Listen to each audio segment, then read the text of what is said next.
we didn't receive a lot from the presidents, but I just want to say welcome to 2022. You are officially the presidents for those of you who were on the calls with as the president-elect last year. So I just wanted to start with, opening it up to you guys of how are things going so far? We're kind of a month into your terms, and we want to check in on you guys. Okay, I'll start. I'm game. Extremely well.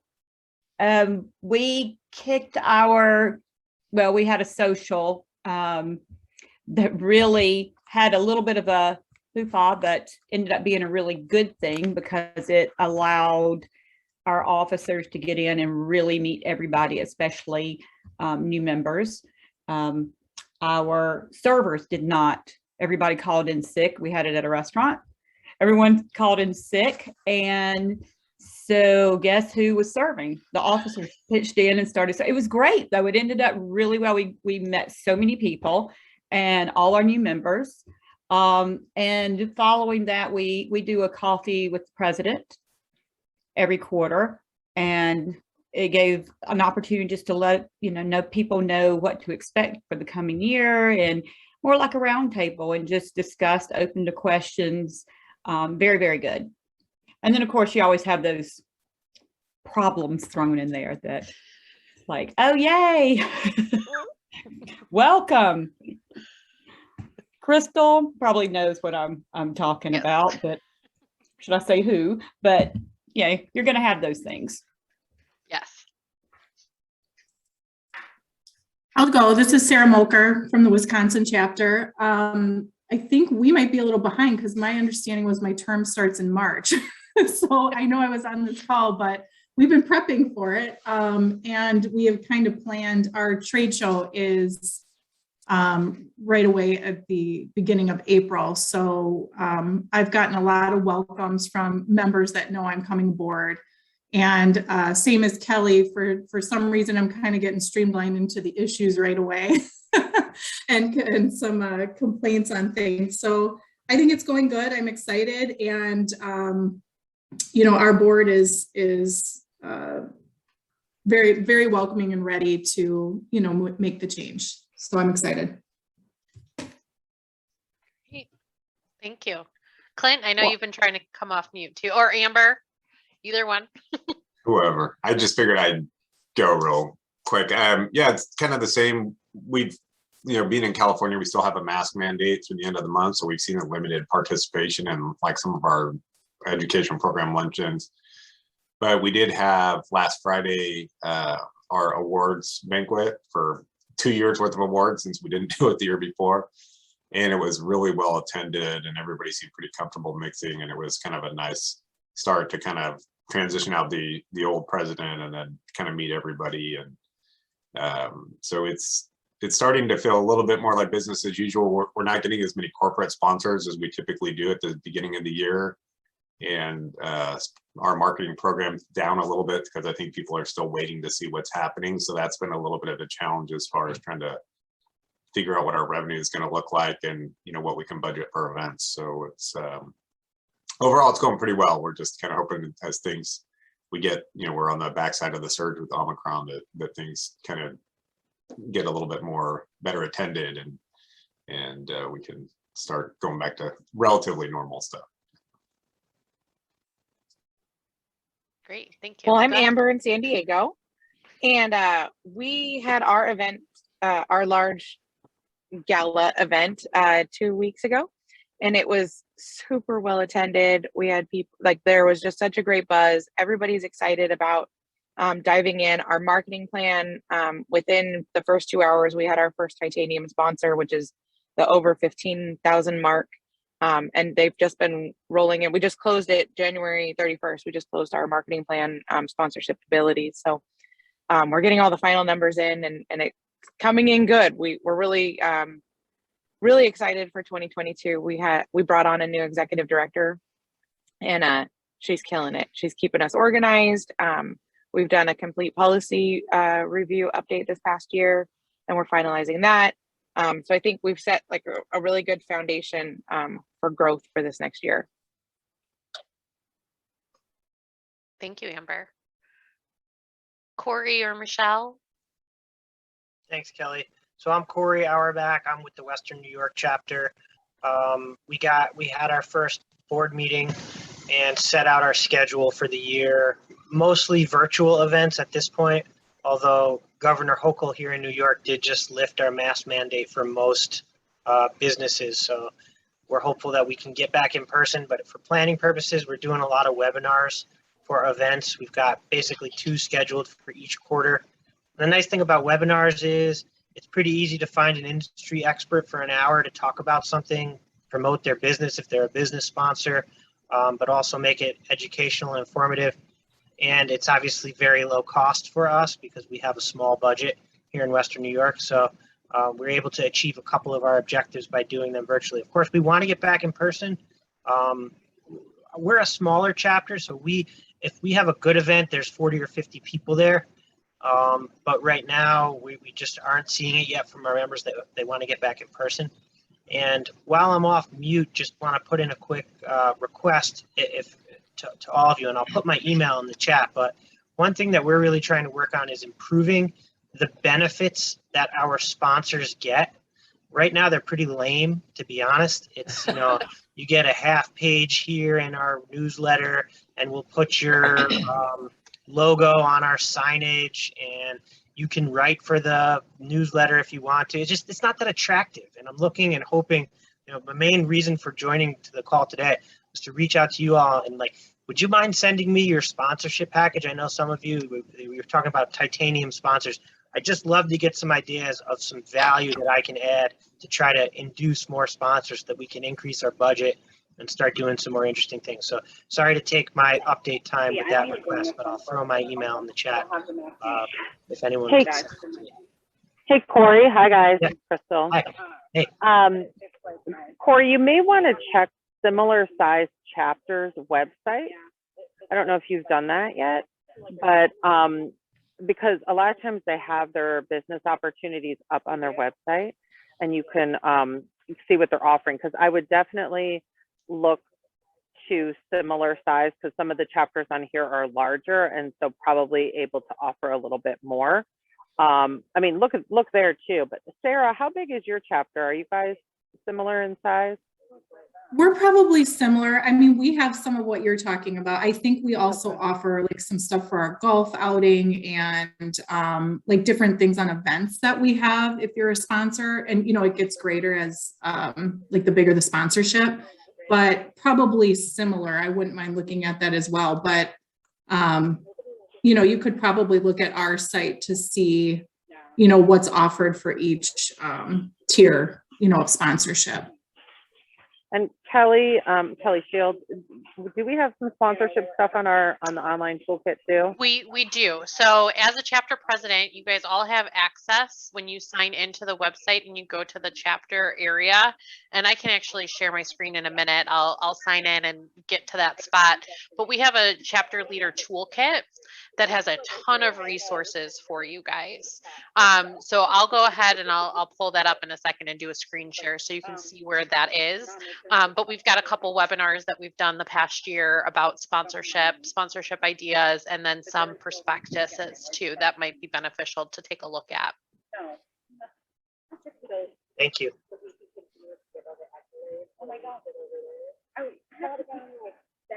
All right. Jeff or Michelle, do you just want to, right now we're just reviewing kind of how the first month or so has gone with the chapter. Well, in Illinois, we actually we just had our elections for the next year. So we're like a month into, so I just got elected officially. I actually was at the end of my my first term. So it's always like, am I going to make it on the second term? So that was really exciting. So our annual meeting, unfortunately, with what's happening in Illinois, our annual conference, we have actually typically in February, we've pushed that to May. It's actually right after National, we're going to do it. And our annual meeting is a big part of that. So we will still host our annual meeting in 2 weeks. That's when we officially change pass that gavel on. So I'm ending my term as president-elect, getting ready to start. That's exciting. The chapter, you know, we had a little hiccup to start the year. It's a little frustrating, but our sponsorships are there. I think coming out of last year, a lot of people were super excited. We did have our gala in November, and that was well attended. So people are really, you know, we're still in hibernation up here in Illinois. So we're kind of just waking up and getting out and can't wait to get started. So that's what we're doing. A little hiccup to get started, but we're ready to go. Great, thank you. Jeff, are you there? Perfect. I see you just came off mute. Yeah, I'm here. I'm sorry I'm not on video, but I got stuck driving, so I'm sorry if there's background noise from my truck. Basically, our year got off to a great start when it came to all our social events. Pretty much the first half of the year is already sold out, which is amazing. We've actually been challenged more with our educational opportunities having enough attendees.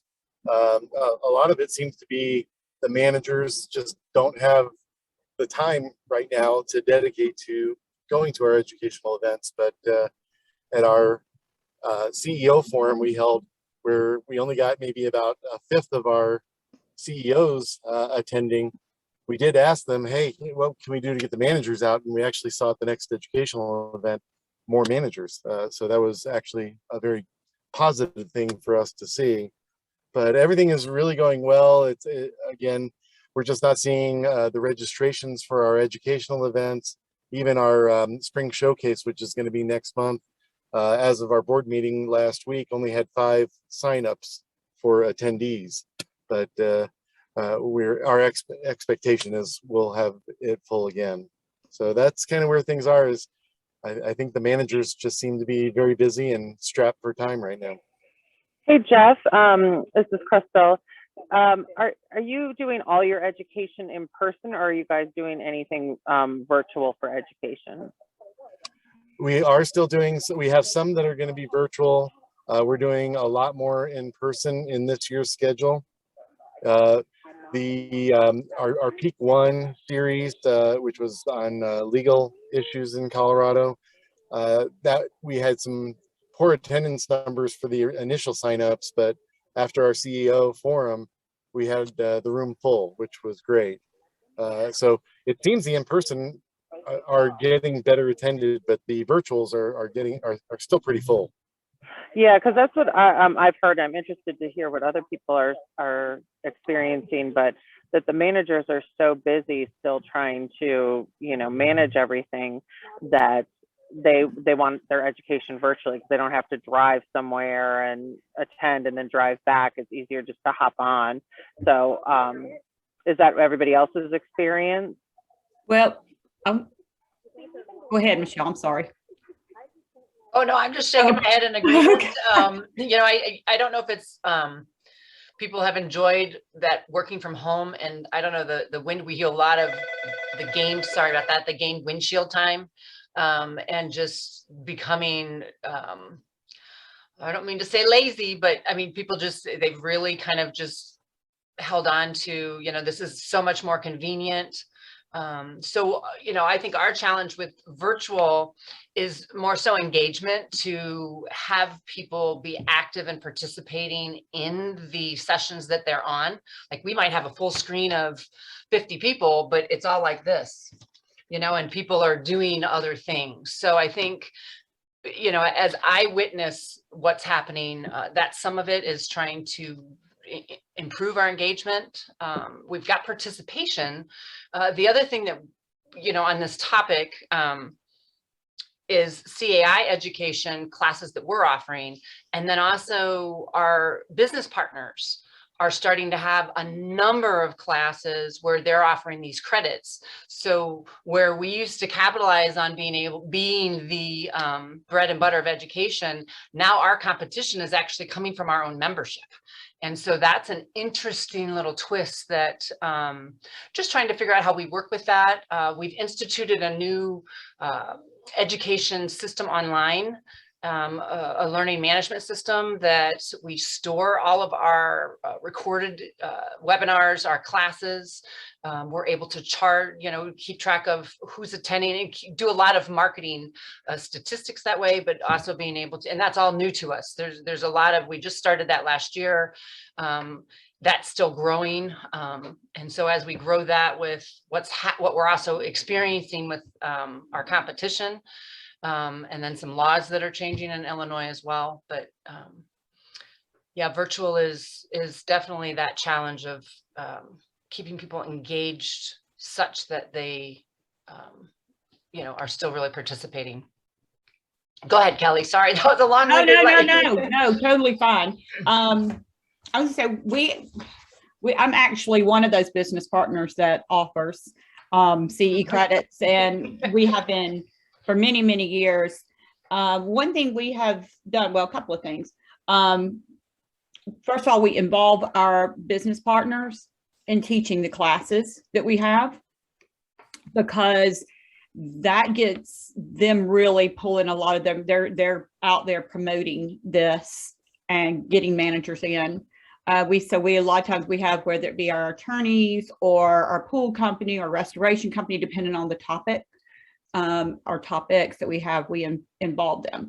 That has been a huge success for us, and getting a lot of the managers in.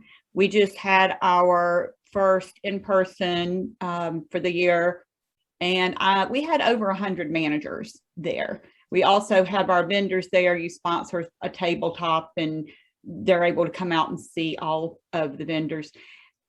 Doing that, not only having vendors involved as the speakers, but having the business partners there as sponsors and having that FaceTime with managers. I mean, I know that personally, I want managers there. I've, paid money to be there, to have that FaceTime. So I'm out really pushing this, not just because, yes, I'm on the board, I'm president, I'm doing it as a business partner, trying to pull people in to this. So, and all these business partners are telling people about it. I know just probably 5 days before, when I was out seeing clients, I probably, my counterpart and I probably signed 7 people up, 7 managers up right then, promoting it. So it's been really successful for us pulling business, making them part of the presentation. So if you're not doing that, just an idea.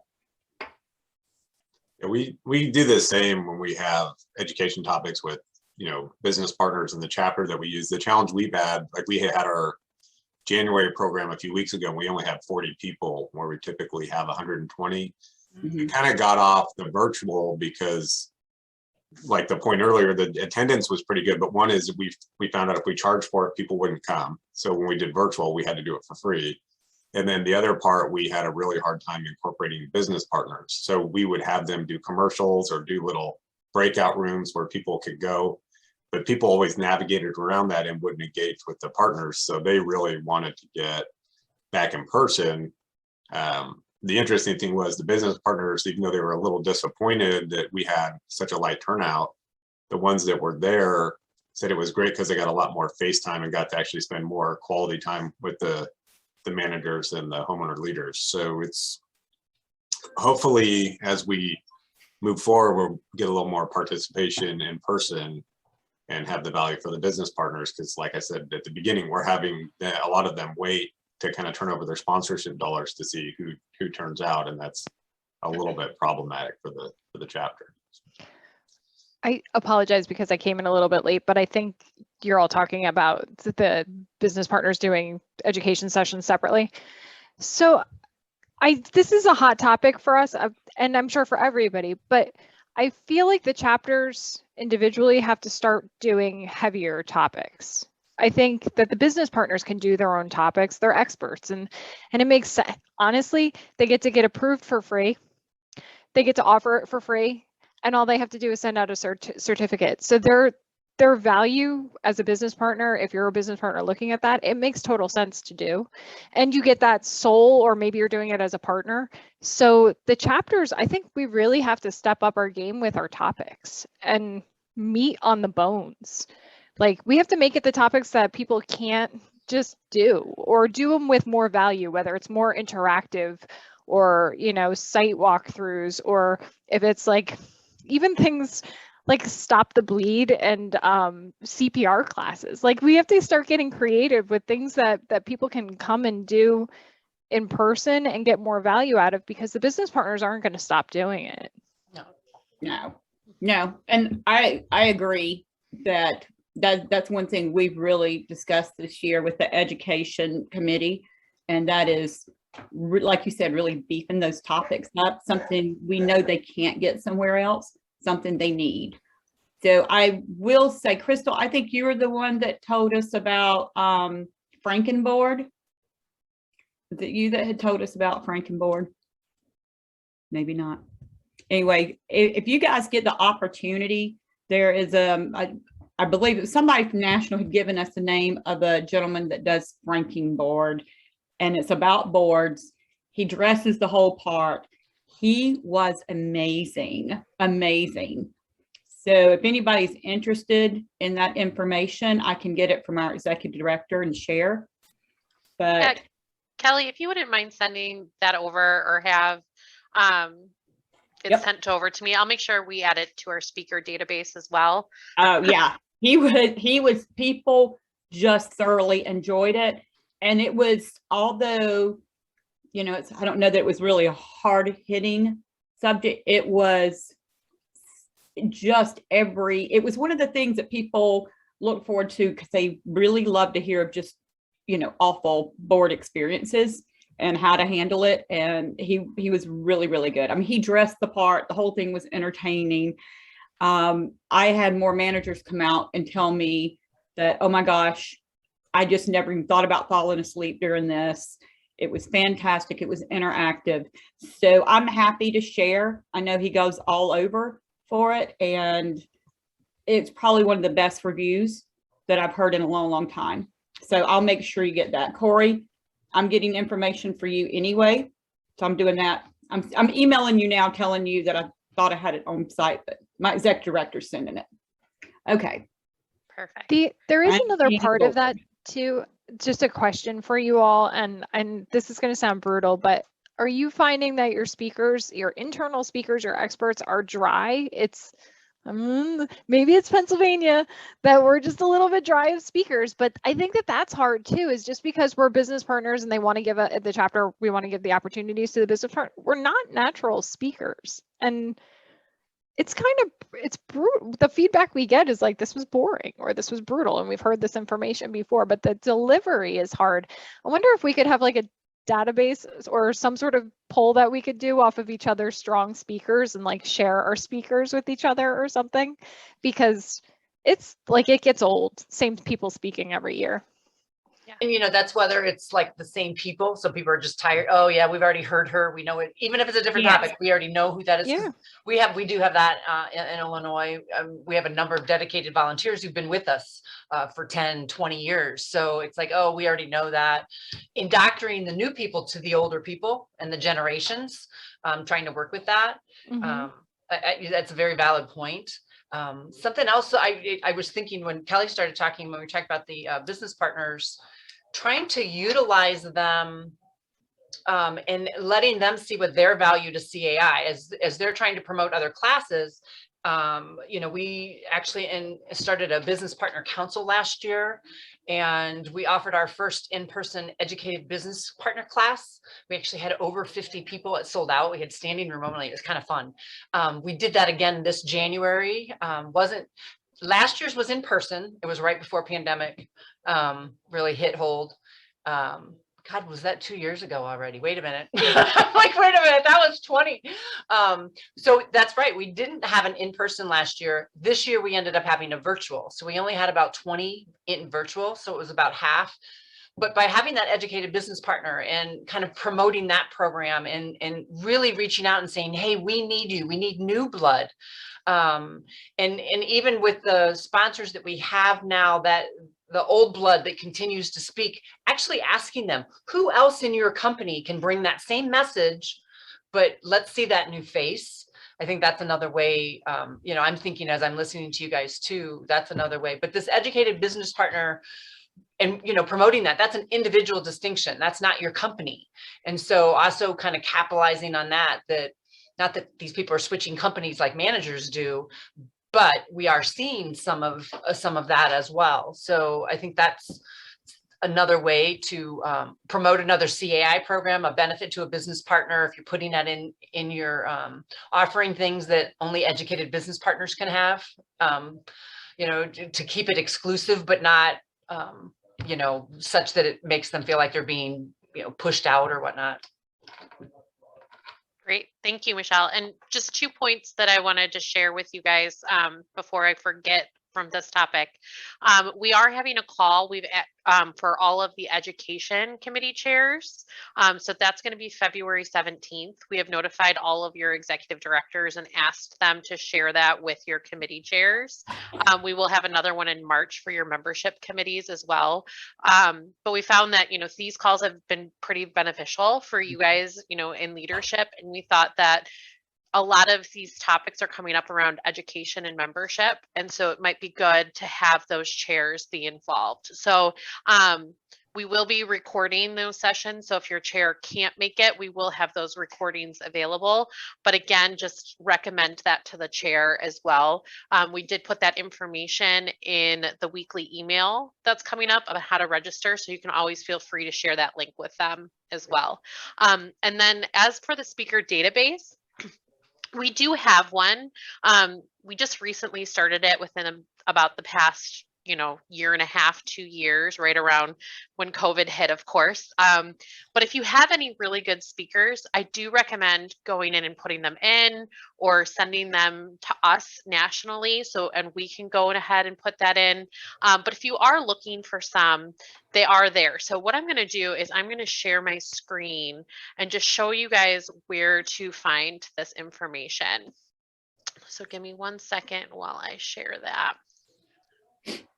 It's funny, I just had someone email me the other day about speaking, that he's done several, he's spoken for several chapters. So I don't know anything about him, but I will be happy to share that information. He just had a really interesting story. Was it the guy who was a cancer survivor? Yes. Did you get that too? Yeah, he probably sent it to all of us. Okay. Did everyone get that? I don't think so. Okay. So yeah, if you want to share that, Kelly, that'd be great. And I can always add that in too, if he's not already in our speakers bureau. So if you go to chapters, this list will show up. Now, this list will only show up if you are signed into your account. So if you need to sign in, there is a little sign in piece right here, normally on the top right-hand corner of the screen. And so we do have the speakers bureau. And so right here, you can submit a new speaker or you can view the list. And we do have this by topic. So again, some of them are various things. Some people might be listed a couple times because they might have different topics that they can cover. But you can see the chapter, if there's a charge for it, the topic that they spoke on, or the title of their session.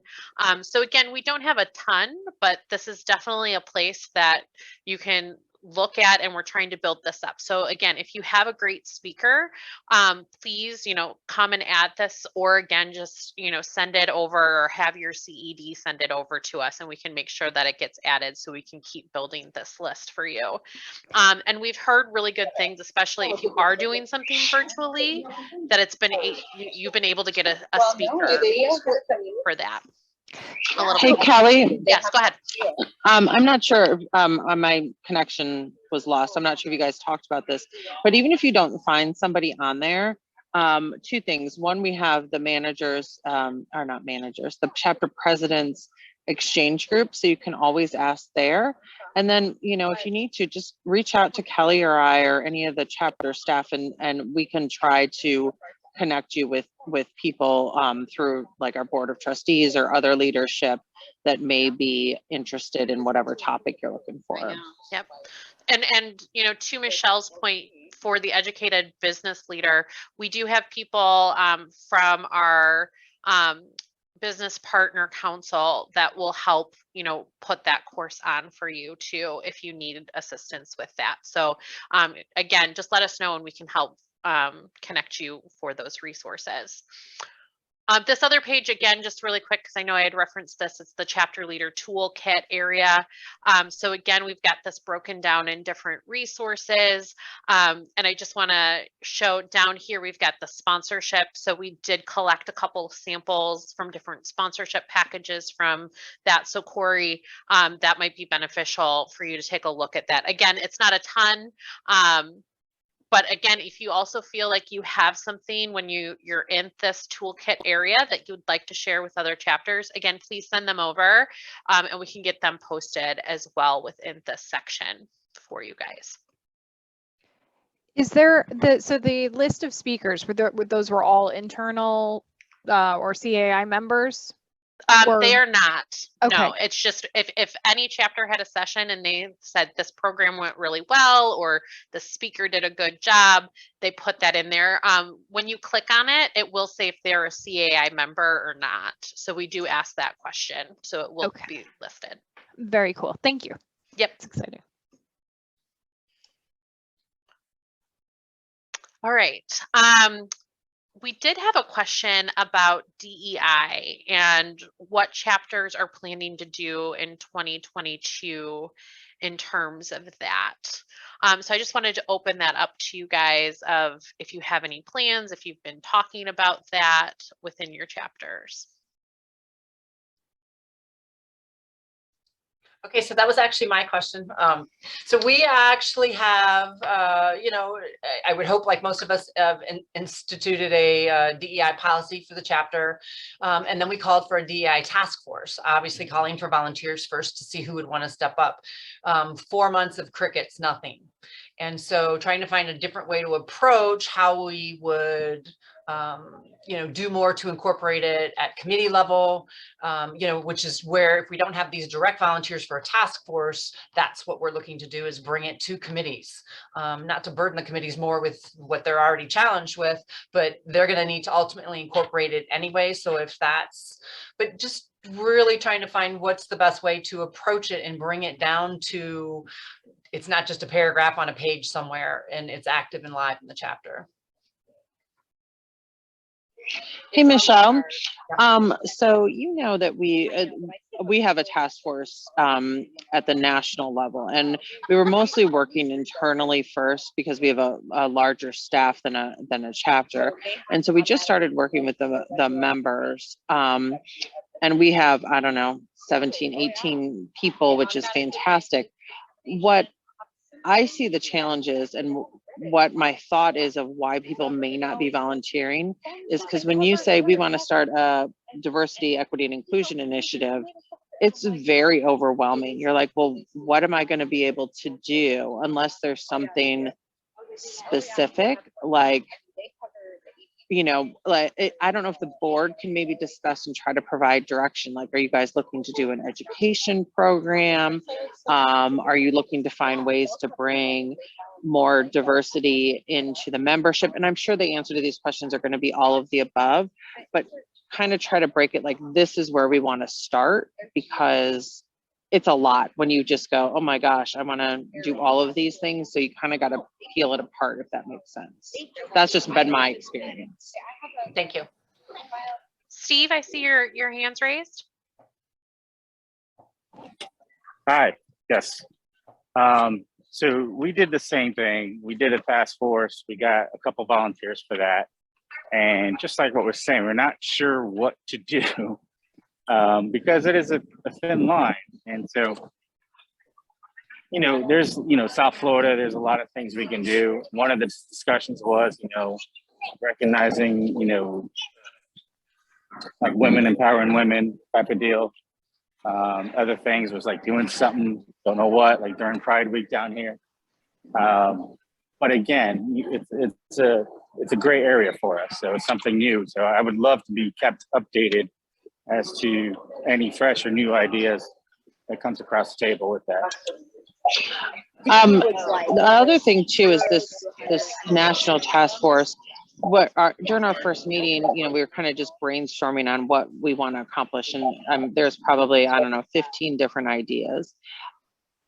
A handful of them were talking about ways that we can go into the chapter. So like developing content, you know, like say an article for a newsletter or a program that can be adopted that chapters can put on, that sort of stuff. So it's hard to say how long we're going to be kind of narrowing our scope towards the end of the month of what projects we want to take on. And once I know that, I'll be able to inform you guys of kind of the direction we're going and how the chapters will play a role. Because that was really, they felt like that was the best way to get these initiatives out to the broader audiences through the chapter network. Something I did find in just trying to research about, you know, other not-for-profit groups or business groups, you know, it goes back to that initial survey of your membership and just getting, you know, putting your finger on the pulse to see what they even think. Are they thinking? Are they active? So I think initially that may end up the non-for-profit leadership lab. If you guys are familiar with Joan Carey, they actually just went through this entire program where they had like an outside agency actually did this survey. And so I kind of, that idea of let's gauge our membership. So I think that might be a starting point for us, just to get a temperature and see, you know, how we could start there. So that's our initial idea. But yeah, any ideas you guys have as you come up with them, maybe if we do share, you know, just throw them, hey, I tried this, you know, we tried this month and it worked or it didn't, that'd be great. Yeah, maybe we'll just have that as a standing agenda item for our calls moving forward, just to touch base on those topics with you guys. I think that's great. You make a really good point about taking the temperature of your membership, because depending on what part of the country you're in, you may be, you know, facing different issues, different times. Like somebody mentioned Pride Month, you know, if you have a large population that celebrate Pride Month, that, you know, maybe initiative. In other parts of the country, they wouldn't even think of, you know, celebrating. So really figuring out what makes sense. There are more chapters. Steve mentioned a women's initiative. I've heard of a few chapters that are working on that, or young professionals is another way to kind of start off that doesn't seem, for whatever reason, as challenging, but you know, we all talk about getting more people into the workforce, and so targeting younger people in the industry is a great way to start too. All right. And So Steve, you have both of those groups, correct? A young professionals as well as a women's program. Yes, that's correct. Our young professionals actually wrote our DEI statement. So I tasked them with that to write the DEI statement, and then we got it. And then we put the task force together, and then we were just spitballing ideas one meeting, and then we just kind of like, well, let's just wait to see what everybody else is doing and getting some fresh ideas. But like down here, we have a very diverse community down here in South Florida, so there's a lot of things to do. Just, you know, this is new territory for us. great. Thank you. All right. We have a little bit of time left. Is there anything else that you guys want to discuss with your peers?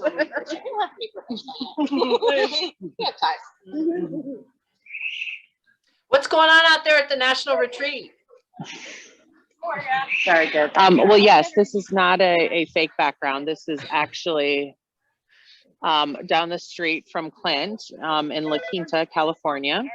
So the board of trustees met earlier this week, and really at this retreat they talk a lot about the governance of the organization. There was a public policy adopted on alternative dwelling units, so some of your LACs I know are probably looking at that. That was probably the biggest business item that was discussed. And now we're just starting the law seminar that starts today. So we have about I think it was 460 people in person and 200 and some that will be attending virtual. This will be our first true virtual event at the national organization. So we're excited and a little nervous to see what happens with that.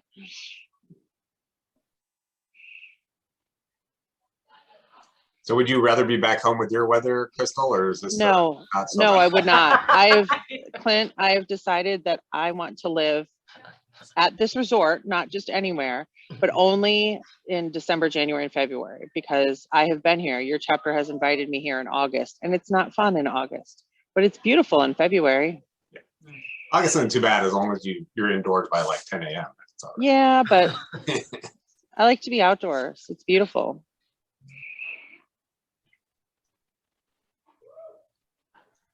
All right. Well, if you guys don't have anything else, again, good luck in 2022. Go ahead, Nicole. One quick question. Yeah. Has anybody had a board member that is completely like has disappeared and they're attentive enough, but not at the caliber of the rest of the board, but they're technically not against any of the, like you technically can't get them off for just not. Okay, so they're coming in through Zoom, not on camera, not speaking, and we can't get any other response from them. So technically they've attended meetings, but she has to go and I can't figure out how to get her gone. And I don't know if anybody has any suggestions. We've had conversations with her. She sounds engaged. She sounds like she wants to be part of everything, and then completely Well, responsive. one way is to make sure that there's a verbal recognition for, attendance on Zoom. And then if she's not voting, hey, we're going to dismiss you. We're going to dismiss anybody who's not participating. And this will be deemed non-participation. And, a couple of those together, and either you engage the activity or you get to follow your bylaws and move them on out. We've had quite the opposite with our one board member who didn't want to get along. She was very vocal in meetings and then just wouldn't show up to everything else. But yeah, I think that, I do it with my personal boards in HOA meetings. And, if we can't confirm that you guys can hear each other, then, and we're not able to hear you, then we have to deem you not there. Okay. So I think something similarly into this world would definitely work. Okay. Yeah, that might be the trick. Amber, do you have that in writing? Like, and I know we have stuff in our bylaws, but I think as we talk about updating bylaws and with the whole new virtual world and how we have to apply that, I think that's a very good topic. We have things for if you don't attend so many meetings in a row, that could be virtual, but also the virtual element of participation, having your camera on and, that. So if you had anything in writing, that'd be interesting to see, but love that topic. No, but what we have in California is part of our civil code for corporations is that each person needs to hear each other. So in our HOAs, we push to that if we're doing a virtual conference call, everybody has to freely hear each other. And then we also have roll call votes in California. So we're doing it similarly on our board meetings where we're just kind of following that. Everybody has to vote, say your name, and then we all have to verbally be able to hear you. So, transferring that to our CAI board has actually kind of worked. Thank you. Yeah, and it might not even be something that you need to have officially in your bylaws with this, but kind of like you said, during this time with us moving virtually, this is what the expectation is by you being counted as here, that we're communicating back and forth, that we're going to do roll call vote, that your camera is on. And if these expectations are not met, we are not validating your attendance to the meeting. Another thing I've seen people do that, not necessarily in the virtual environment, but I think it would work to what you're talking about, Nicole, is on discussion items or things that you need to take action on, kind of do a round robin and go around the room and ask everybody to provide comment. And that way, if they've just turned on Zoom and walked away, or if they're actually engaged. Okay. I like that. Thank you. Nicole, as Crystal was saying, we actually had this issue about a year ago, and it was kind of a touchy subject. This person's been in the industry a really long time. You know, nobody wants to hurt feelings. There's some things that they bring to the table, but other things are not. And we kind of behind the scenes had some discussions on how we could engage that person and actually make them kind of liable for some of the answers or things that are happening at meetings. And to be honest, it totally turned this person around. They're totally different this year than they were last. And I think that they started to realize, you know, they could be caught off guard or their engagement wasn't there. So maybe, you know, trying to give them a task or make them kind of in the involvement would help just kind of turn that person around.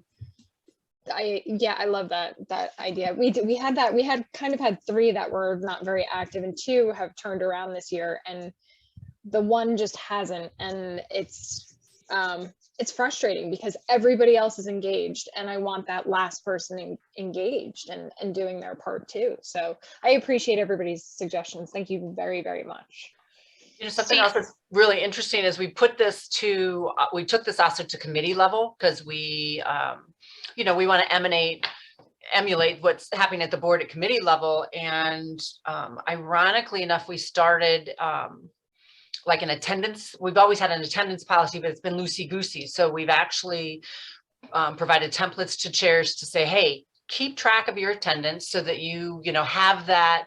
It's one thing to like go along for a year and say, well, you didn't go to 3 meetings. And then the committee people go, well, yeah, I was there. Well, no, when you can show them. And interesting, our committee chairs ended up taking this attendance table and they now actually put it in their meeting notes. So every month, every member of that committee gets to see who was at the meeting, who was not. It was really interesting how one committee chair did it, and then 2 more, and then 3 more. And then, so now all the committee notes have attendance right there for people. And that's kind of another, not hardcore way to make people rise to the occasion, but I think that's, we've actually seen a little more committee engagement, because I think that was something that puts them right out front and center. Yeah, that's smart. Kelly, you came off mute. Did you want to say anything? No, I'm good. Okay. I know we had that issue before, but I think we have the opposite problem with our board member. We're all A, so you can imagine some of the meetings. Steve, you've got your hand up. Yeah, does anybody have those type of Zoom activity guidelines in writing? Has anybody drafted something like that yet? I'm seeing a lot of shaking the head no. Okay. I didn't want to reinvent the wheel, but I love the idea of, because I have some, you know, what I call dead eggs or deadbeat board members, and they'll log in and, you know, they won't have the video on, so who knows what they're doing. But I mean, are we allowed to mandate to have video on? Or is that pushing it? I don't know if you can mandate it. I mean, I think you can request it. You know, we strongly encourage everybody. It's much more meaningful conversation when we can see each other. Of course, even like today, you know, somebody, you know, has to be in the car. So we get that, you know, but it kind of sets the precedent that that's expected versus not. Did I miss something? I can't see everybody. Oh, Steve just came off. Yeah. And he's in the car. And he's driving in the car. Steve. Okay, yeah. So we don't recommend video and car driving. So, Right. But, you know, I mean, I think if you start to set the precedent that, you know, we'd really like to see everybody on video. And again, people may cave to peer pressure if they're the only one not on video.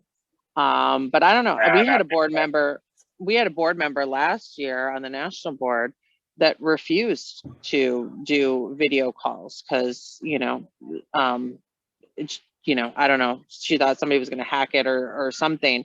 And she never did, but it was very challenging, you know, and I'm sure you guys have all had that experience with, you know, you just, like you said, you don't feel like they're engaged if you can't see them. Right. I mean, look, the reality is Zoom is not going away now. It's Right. going to be. Mhm. So my thought process is to adopt some sort of participation guidelines in our bylaws. I just don't want to, I'd like to adopt something that's fair and just, I don't know how strict or loosey-goosey can we be in those guidelines. Hey, I Steve, know it's probably nothing we've talked about on the national level. I have some that we have put together for our CE classes. Actually, the wording, it's not mandating, but it's very highly suggested wording. Let me see if I can find that. That may help a little bit, just because we're having that problem. Kelly Shield, we probably have something as well for our education classes that maybe we can pull from, because I think it would be nice to have some sort of template for that. Yeah, and let me reach out to one of our other chapters too. They did a program with their local real estate association, and they had a requirement that you had to have your camera on in order to get credit. And so I can see what language they used for that too. But yeah, Kelly, if you find that language, please send it over to me, but we'll do some research on some of that language as well. And Steve, I don't think it needs to go in your bylaws. I think it should be a policy. Policies are much easier to adapt over time, you know, with new technology, et cetera. So, but I do like the idea of having a policy. Okay, well, if everybody wants to send me the guidelines they have, and I'll kind of write something in response, change it from education to board meetings, and I'll send it to you to review and give your blessing on it, and then we'll go from there. Awesome. Quick funny story. I have a friend that fell asleep during a training, and because he was on video, he got caught falling asleep during the training, and he woke up to a message that said, we know you weren't paying attention, so you have to retake this training. And I think it's hysterical, but at the same time, I think there's a lot of validity to that. Everybody else is putting in their time, and I just, it's always infuriating when it's lopsided. And if Steve, if you need any help with that, if anybody needs any help putting it into writing, I'm more than happy to help in any way that I can, because we've denied CE credits before because people not paying attention. We actually have put small quizzes in between so that people have to pay attention, and they're time stamped. So, I mean, that's, you know, there's something, I don't know if there's something we can do even like during the board meetings where they have to kind of participate in a part or put something in. I mean, it's not necessarily a bad idea, even though I hate that you have to treat board members like children, but I mean, I've seen, actually, I remember one of the first, it may have been law seminar last year, which was all virtual. We put in, they're almost silly questions, like what color is the sky, just to get people to check something. You know, and I think it worked, you know, because you can't just hit on and walk away. You have to actually do something. Right. Hey, Kelly, just to let you know, I sent you the information for Frankenborg. Great. And for the other gentleman that I was telling you about. So I sent those both to you. I'm gonna have to jump because I've got a meeting. That's why I sent it to you, so you all wouldn't get it in there, and I didn't want to forget. So yeah. But I'm just gonna have a quick question. How long are your meetings Bye, lasting? Kelly. Bye, Kelly.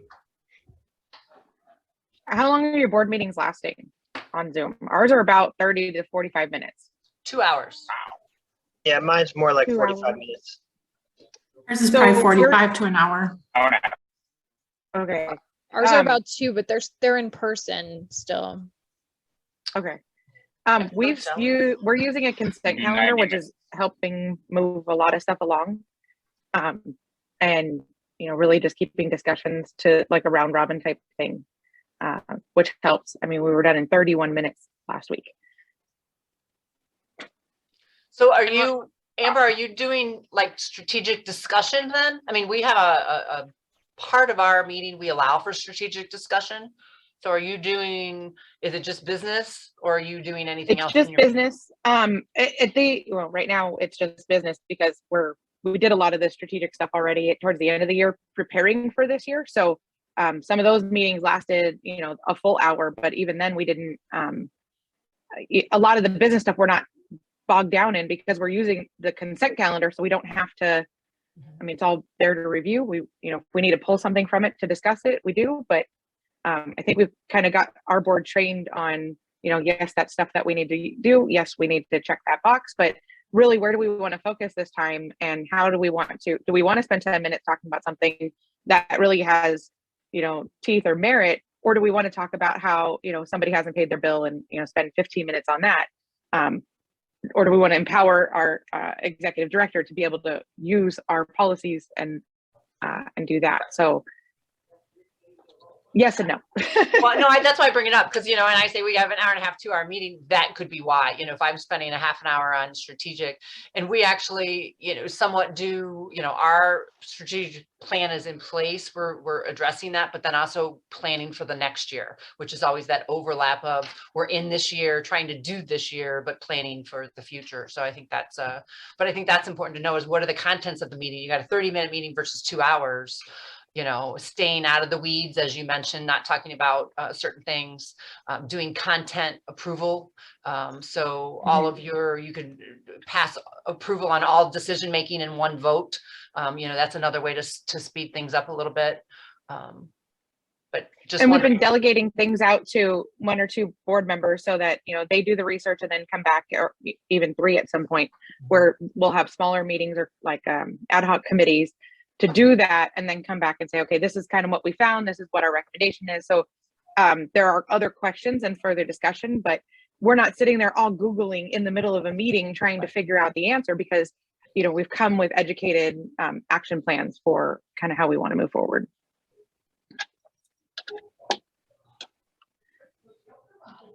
Great. Okay, anything else? I know we're at time, but is there anything else that you guys want to run by anybody right now? I'm seeing no's. Good. All right. Well, thank you all for, participating. And I think this was a really great conversation. Again, on February 17th, we will be having that education committee chair call. So again, please recommend that to your education committee chair or someone from the committee to participate in that for that discussion. Otherwise, we will see you guys next month. And if you need anything, again, please let someone know from our team.